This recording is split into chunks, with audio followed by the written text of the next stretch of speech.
Time now for weather with Nebraska Extension Ag Climatologist and Market Journal Chief Meteorologist Al Dutcher. Al, we've made it to the home stretch of 2020. What can we expect in the forecast for the next several days?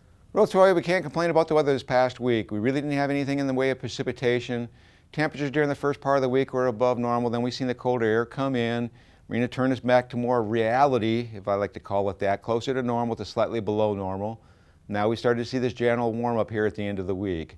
Unfortunately, this lack of precipitation is concerning. If you look at this fall period, the last 3 months, basically the western one half of the state, most areas have not received an inch of moisture. So we're not getting any subsoil moisture recharge for next growing season.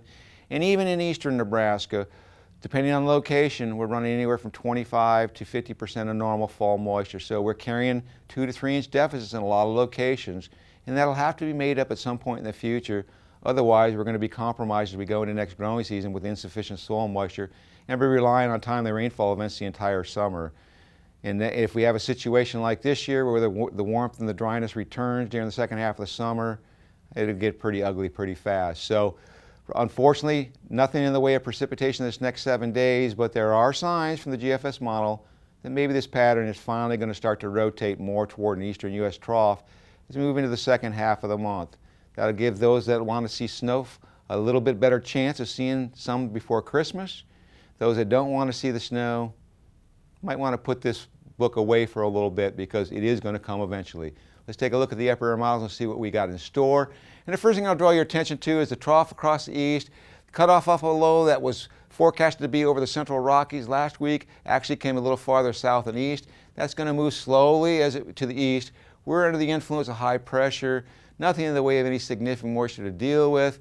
Going to be a nice weekend. Go out and enjoy it. We're going to be slightly above normal, basically into the 50s. The trough is going to keep the coolest air to the east. It looks like it deepens a little bit as that system moves toward the east and basically absorbs it. But for the overall, high pressure is firmly controlled across the central plains. Nothing in the way of significant moisture. You have to all the way go to the Pacific Northwest to see any significant moisture. Now we do see some cutoff low that'll develop in the southwest, but pretty much ridging dominates the remainder of the northern and central plains. High pressure firmly in control.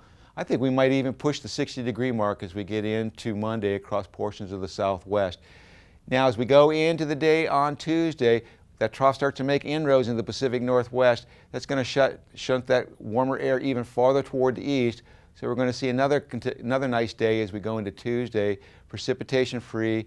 Once again, mid-50s, low 60s looks to be common. Then as we go into Wednesday, that trough starts to make inroads into the central Rockies, pushes that ridge toward the southeast. That's going to start to return some moisture into our region, but not fast enough to generate precipitation on Wednesday as low pressure develops at the surface. You can see pretty much a dry atmosphere being pointed by the GFS model. And as we go into Thursday, we see the trough kind of split the energy, some to our north, some to our south.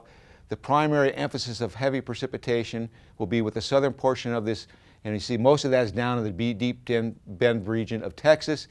Pretty much precipitation free in our region. As we go into the later part of the week, that trough deepens.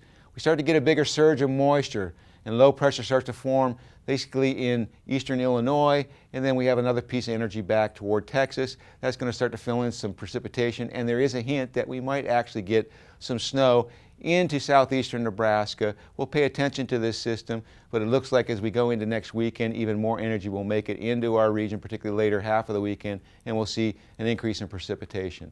So the 8 to 14 day forecast is actually picking up on this cold air coming into our region for next Thursday through the following Tuesday. And in terms of precipitation, you can kind of see some of that above normal moisture starting to show in. So overall, Troy, looks like a good week. Precipitation may be developing as we get toward the second half of the month.